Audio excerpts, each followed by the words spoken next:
네, 우리 사랑하는 목자 여러분, 안녕하십니까?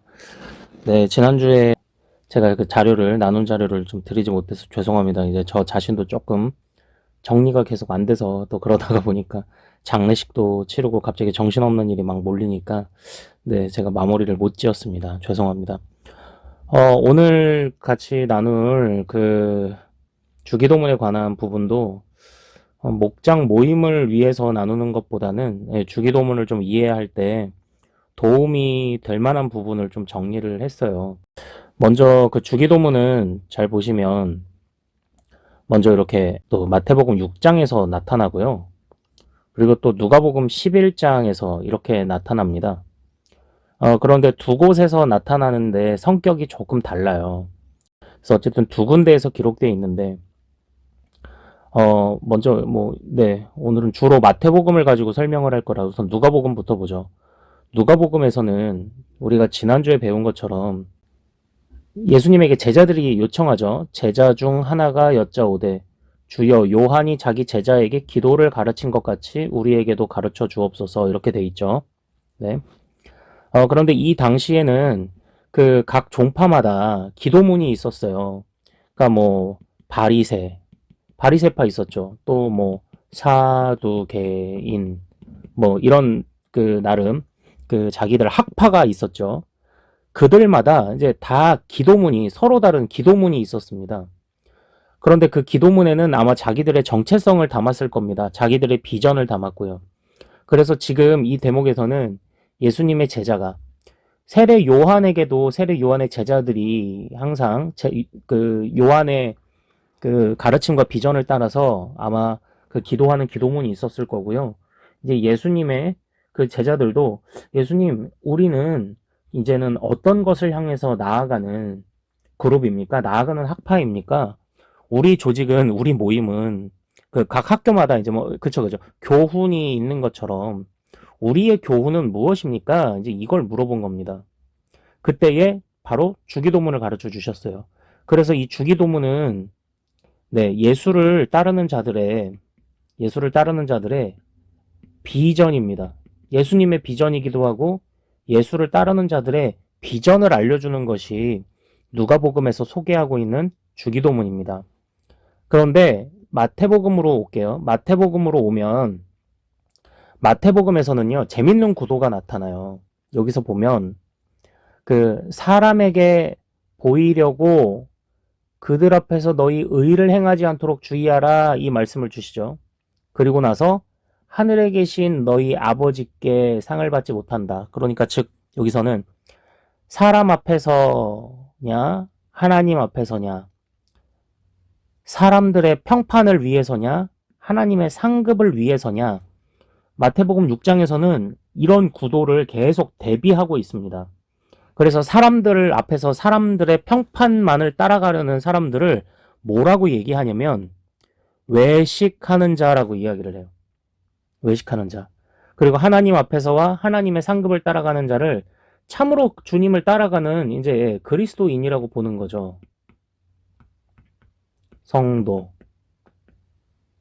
그래서 너희는 외식하지 말아라 라고 말씀을 하시면서 잘 보면은 그 당시에 종교적으로 중요하게 여기던 그 지침들, 구제, 기도, 금식 할 때에 외식하지 말고 참으로 그리스도인답게 성도답게 해라 라는 가르침에서 바로 이 주기도문을 마태복음 6장은 주고 있습니다. 근데 구도가 정말 절묘해요. 너무 절묘하고 재밌어요. 구제에 관해서도 외식하는 자가 사람에게 영광을 받으려고 하는 것처럼 하지 마라. 그런 평판을 이미 받았는데 하늘의 상은 아니다. 자기 상을 받았다는 건 그들이 기대하는 사람의 평판은 얻었다. 근데 하늘의 상은 아니다. 이런 의미예요. 근데 또 기도에 관해서도 외식하는 자와 같이 기도하지 마라. 사람에게 보이려고, 뭐 영광을 받으려고, 보이려고 같은 말이죠. 사람에게 보이려고 기도하지 말아라. 그냥 사람의 평판을 원했다면 이미 그들은 받았다. 그러나 천국의 상급은 아니다. 이렇게 말하죠. 또 금식에 관해서도 외식하는 자들과 같이 하지 말아라. 사람에게 보이려고 하지 말아라. 자기 상을 받았다. 그러나 그들은 하나님의 상급은 아니다. 구도가 똑같지 않습니까? 그래서 구제, 기도, 금식. 그런데 이제 종교적으로 구제, 금식, 기도 이것만 말하는 게 아니라 모든 우리 신앙생활에 있어서 무엇을 하든지 외식하는 자와 같이 하지 마라. 사람에게 영광 받으려고 하지 마라. 자기가 기대하는 상만 받으려고 하지 마라. 하늘의 상급을 위해서 너희가 해야 된다. 이 가르침을 주고 있어요. 이런 가르침에서 그렇다면 우리가 기도할 때 하늘의 상급을 위해 또는 외식하지 않는 기도가 무엇이냐? 그래서 이제 주기도문을 가르쳐 주셨다. 이제 이렇게 시작을 하고 있습니다. 자, 그러니까 마태복음에서는 외식하지 않음, 예, 외식하지 않음에 관해서 설명하려고 주기도문이 등장했고요. 그리고 누가복음에서는 하나님 나라의 비전을 알려주려고 주기도문이 등장했습니다. 둘 다를 목적이라고 생각하면 좋습니다. 주기도문은 하나님 나라의 비전을 알려주시는 것이고 또 바른 기도를 알려주시는 것이고 두 가지 목적을 생각하면 됩니다. 자, 그런데 우리는 뭐 지난주에는 요 누가복음 본문을 이제 봤지만 이번 주에는 이 마태복음 본문으로 우리가 봤잖아요. 요 9절만 이렇게 봤죠. 그래서 지지난주가 누가복음이었고 지난주하고 네, 오늘하고 이렇게 그 마태복음 본문으로 봤는데 그래서 마태복음 본문으로 말씀을 드릴게요. 근데 이게 성경을 이렇게 분석을 하면은 굉장히 재밌습니다. 이런 공통적인 부분도 찾고 또 그러는데 자, 한번 오늘 본문 볼게요. 그러므로 너희는 이렇게 기도하라. 이런 기도가 외식하지 않는 기도다. 지금 그거죠. 외식하지 않는 바른 기도. 외식하지 않는 바른 기도. 자, 첫 번째 먼저 중요한 건 뭐라고 했습니까? 우리 아버지 이렇게 불렀죠. 네. 우리 아버지. 하나님을 아버지라 부른다. 네. 근데 그 뭐 하나님을 아버지라고 이제 부르는 표현은 뭐 이것 자체로 사실 뭐 크게 문제가 됐다고 보기는 어려워요. 그 예수님이 아버지와 내가 하나다라고 했기 때문에 신성 모독이라 이랬던 거지. 이미 그 당시 이스라엘 백성들도 유대인들도 다 자기가 아브라함의 자손, 뭐 약속의 후사 다 이렇게 생각했어요.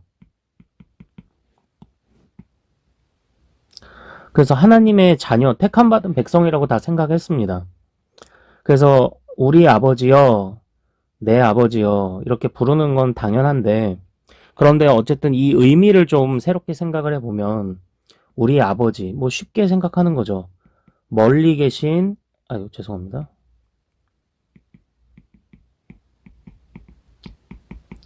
멀리 계신 하나님이 아니다라는 거죠. 아니에요. 그런데 재밌죠? 하늘에 계신데 멀리 계신 하나님이 아닙니다. 그렇다고 한다면 이 하늘에 계시다는 표현은요. 거리의 문제가 아니에요. 하늘에 계신데 멀리 계신 하나님이 아니다. 하늘은 거리의 개념이 아닙니다.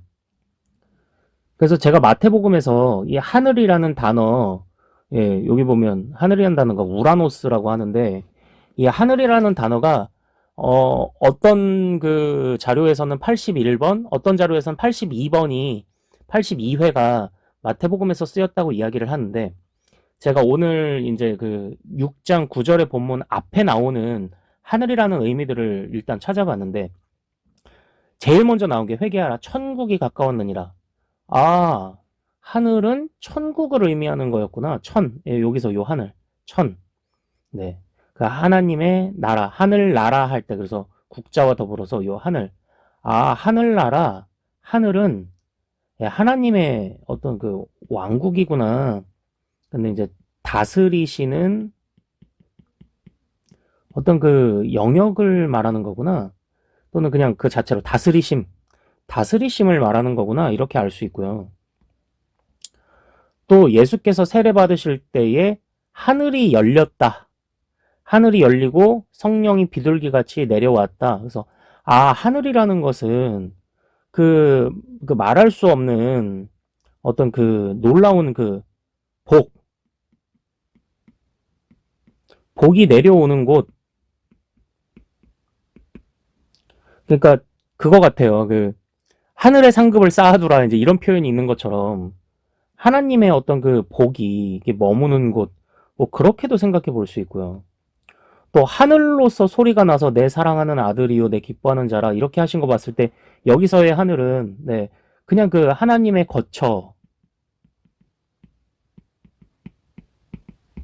거처의 의미도 있을 겁니다. 또 뭐 천국 다시 나오고요. 또 뭐 천국, 천국 많이 나오고. 하늘에서 너희의 상이 크다 하는 말씀 보면은 우리의 상급이 쌓이는 곳, 진정한 상급이 쌓이는 곳 그렇게도 되고요. 여기 또 있죠. 하늘에 계신 너희 아버지께. 그러니까 이 하늘에 계신 너희 아버지께란 표현이 그 주기도문에서 뚝 떨어진 게 아니라 이미 예수님이 그런 표현을 여러 번 쓰셨습니다. 상급이 쌓이는 곳, 복이 내려오는 곳, 그리고 하나님이 다스리시는 바로 그 하늘 아버지. 이렇게 되어 있죠. 그래서 뭐 이런 여러 가지 그런 의미들이 있어요. 근데 또 보면은 여기서도 또 천국, 그리고 그 너희는 맹세할 때 하늘로 함부로 맹세하지 말아라. 이는 하나님의 보좌다. 그래서 하늘은 하나님이 계시는 곳, 뭐 이렇게도 알 수 있고. 그러니까 이런 하늘의 의미가 있습니다. 이런 하늘. 그러니까 다시 본문으로 돌아오겠습니다. 하늘에 계신 우리 아버지여라고 할 때는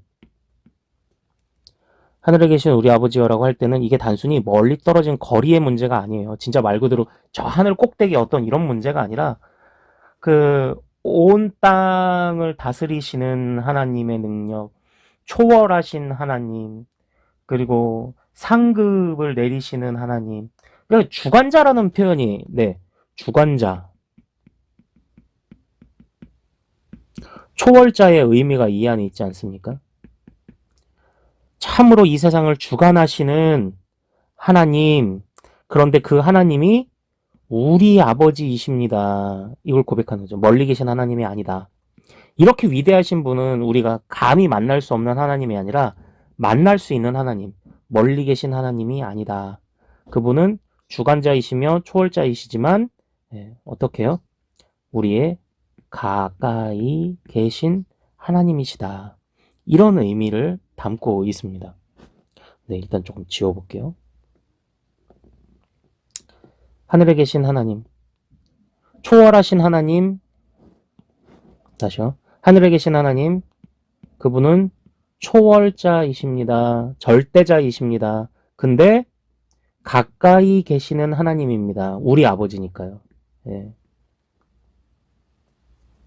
자, 그리고 이제 오늘 말씀 나왔던 것 중에 이제 또 조금 어려운 게 바로 이제 이거였죠. 이름이 거룩히 여김을 받으시오며, 이름이 거룩히 여김을 받으시오며. 여기서 이름이 거룩히 여기다 라는 표현은요, 당신의 이름을 거룩하다고 내가 인정합니다 이런 뜻이거든요.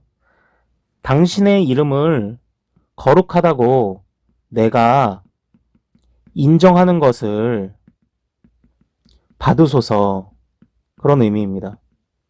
내가 당신의 이름을 거룩히 여기는 것을, 거룩하다 인정하는 것을 받으소서, 이제 이런 의미인데요. 사실 이게 그 원어를 좀 의역했어요. 좀 풀어서 의역했어요. 근데 좋은 번역입니다. 의역했는데 제가 이제 그 부분을 좀 설명을 드릴게요. 이제 오늘 설교에서 많은 얘기를 이제 들었는데요. 성경에 보면 이름의 의미가 있습니다. 이름의 의미. 이름의 의미가 뭐냐면, 자, 하나 예를 들게요. 아브라함 있죠. 아브라함의 원래 이름은 뭐였습니까? 아브람이었습니다. 아브람이에요. 본래는 존귀한 아버지란 뜻이에요.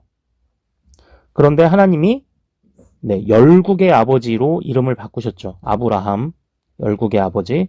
원래는 아브람, 존귀한 아버지 이런 뜻이었는데, 그러니까 하나님이 이름을 굳이 왜 바꾸셨을까요? 이제 아브라함은 스스로만 혼자만 존귀한 삶이 아니라 많은 열국을 존귀하게 하는 아버지가 되어야 하는데, 그렇다면 그의 이제 삶이 달라지는 거죠. 하나님을 만나고. 즉, 그런데 그 순간에 이름을 바꾸셨다는 거예요. 즉, 이름은 진짜 말 그대로 그 사람의 존재 자체를 의미합니다. 이제 오늘 설교에도 나왔죠. 그 사람의 존재 자체를 의미해요. 그래서 이제 아브라함은 존재가 바뀌었어요. 혼자만 잘 살고 존귀하는 아버지가 아니라 무리를 존귀하게 만드는 아버지가 되어야 되기 때문에 존재가 바뀌었기 때문에 이름이 바뀐 겁니다. 이게 성경이 갖는 이름의 의미예요. 그 사람 존재 자체입니다.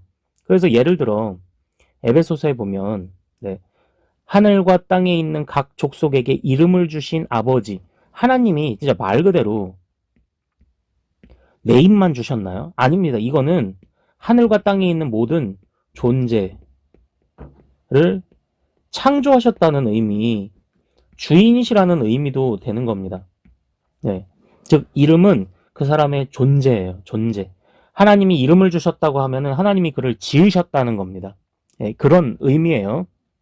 자, 그렇다면 여기서 제가 요거를 가져와야 되겠어요. 자, 이름이 하나님 당신의 이름이 거룩히 여김을, 여기서 하나님 당신의 이름이, 이건 그냥 말 그대로 하나님이 라고 보면 되겠죠. 이름은 그냥 그 존재 자체니까요. 하나님이 내가 하나님을 거룩히 여기고 인정하는 것을 받아주소서, 이런 의미입니다. 그러니까 하나님, 나를 통해 하나님 영광 받아주소서, 쉽게 말하면 이런 의미예요. 이런 의미. 이게 원래는 그 원어로 보면은 이런 의미입니다. 당신의 이름이 거룩하게 되는 것을 하소서. 그러니까 이게 수동태인데 또 명령법이에요. 당신의 이름이 거룩하게 되는 것을 하소서. 그러니까 당신이 당신의 이름을 더 거룩하게 만드소서, 이런 뜻이에요. 그런데 여기서 주의할 것은 하나님이 거룩이 부족하신 분이냐? 그렇진 않습니다. 하나님은 그냥 거룩하세요. 거룩은 그냥 하나님의 성품 그 자체예요. 감히 범접할 수 없는 하나님의 성품입니다. 그런데 그 하나님이 그러면 더 거룩하게 된다는 게 뭐냐? 이게 그거예요. 그래서 내가 하나님을 더 거룩한 분으로 알고 배우고 느끼고 체험하고 인정하도록 해주십시오. 그래서 내가 주님의 이름을 거룩하신 이름, 거룩하신 분이라고 더 인정하게 해주십시오. 이제 이런 의미예요. 하나님, 내가 주님을 더 거룩한 분으로 인정하게 해주십시오. 이런 의미라고요. 근데 참 재밌는 것이요. 하나님이 자기 이름을 이렇게 드러내실 때가 있거든요. 그러니까 즉, 하나님, 당신의 이름을 드러내 주십시오. 당신의 이름을 알려주옵소서. 그래서 내가 주님이 당신이 거룩하신 분이라는 것을 더 알게 하옵소서, 이런 의미인데, 구약에서 보면 하나님이 이름을 드러내실 때 어떤 일이 일어나는지가 보여요. 자, 출애굽기에 보면 중요한 표현 중에 하나가 그 하나님 여호와인 줄 알리라, 이렇게 되어 있죠. 또 여기도 보면 여호와인 줄 알리라. 출애굽기에 굉장히 이 이야기가 많습니다. 10가지 재앙을 내릴 때도 너희가 나를 여호와인 줄 알리라 이러는데요. 잘 보세요. 근데 자, 너희를 내 백성으로 삼고, 저기죠. 너희, 여기 누군가요? 내 백성. 말 그대로 그 출애굽해야 되는 노예로 살던 유대 백성이죠. 자, 하나님이 하나님의 백성들에게 여호와인 줄 알리라 라고 선언을 하셨는데, 그때 하시는 일은 애굽 사람의 무거운 짐 밑에서 너희를 빼낸, 즉 하나님은 자기의 이름을 어떻게 알리시냐면 그의 그 백성, 성도와 자녀에게는 구원으로 자신을 알리세요. 자신의 이름을 알리세요. 자신의 존재를 보여주세요. 자, 그런데 출애굽기 7장 5절은 좀 달라요. 내가 내 손을 애굽 위에 펴서, 즉 이게 뭡니까? 심판이죠. 그 심판으로도 하나님의 이름이 나타나요. 여호와인 줄 알리라. 그러니까 자, 자녀가 아닌 사람들, 믿지 않는 자들에게는 하나님이 심판으로 자신의 이름을 드러내십니다. 자, 이제 한번 정리를 해보겠습니다. 하나님, 당신의 이름이, 아이고, 이거 복잡해져서. 네. 당신의 이름이 곧 하나님 당신이 존재 자체니까요. 이름은 존재 자체니까. 거룩히 여김을 내가 당신을 더 거룩하다 인정하는 것을 더하여 주옵소서, 받아 주옵소서 이런 의미죠. 하나님 당신을 그래서 더 거룩한 분으로 나에게 드러내어 주십시오. 자, 하나님이 자신을 드러내는 방식이 두 가지라고 볼 수 있다고 했습니다. 뭡니까? 자녀와 성도에게는 구원으로 자신을 드러내시고 하나님 이 세상 가운데 믿지 않는 자들에게는 심판으로 자신을 드러내 주십시오. 그러니까 하나님, 내가 하나님의 이름을 더 거룩하고 존귀한 분으로 영광스러운 이름으로 알게 해 주십시오. 우리에게는 구원으로 그것을 깨닫게 하시고 세상에 대해서는 심판하심으로 하나님의 거룩하신 이름을 더 깨닫게 해 주십시오.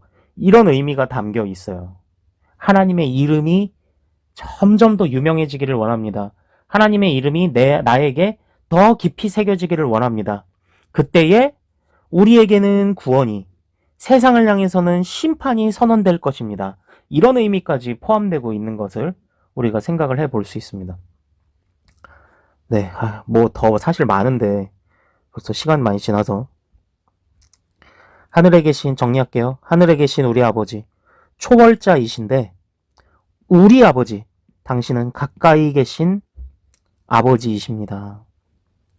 당신의 이름이 더 거룩히 여김을 받으시오며 내가 하나님의 이름을 더 거룩히 인정하는 것을 인정하도록 해 주십시오. 당신의 이름을 계속 드러내 주십시오. 어떻게요? 우리에게는 구원으로, 믿지 않는 자에게는 심판으로 당신의 이름을 계속 드러내 주십시오. 이런 의미가 담겨 있다라는 겁니다. 주기도문 우리가 생각보다 이렇게 하는 경우 많지 않죠. 그러나 기왕 우리가 주기도문을 배우기 때문에 이제 매일의 기도 생활 중에 하루를 마무리하시면서 이 주기도문을 꼭 한번 암송해 보는 것도 좋을 것 같습니다. 초월에 계신 하나님, 절대자이신 하나님, 그러나 그 하나님이 나의 하나님. 하나님의 이름을 내가 더 진하게 인정할 수 있도록, 이 세상이 더 진하게 주님을 깊이 인정하도록 하나님 하여 주옵소서, 드러내 주옵소서, 구원과 심판으로. 자, 이런 의미를 좀 생각하시면서 앞으로 주기도문을 배우실 때 도움을 좀 받으시면 이해하는 데 폭이 좀 넓어지면 좋겠습니다.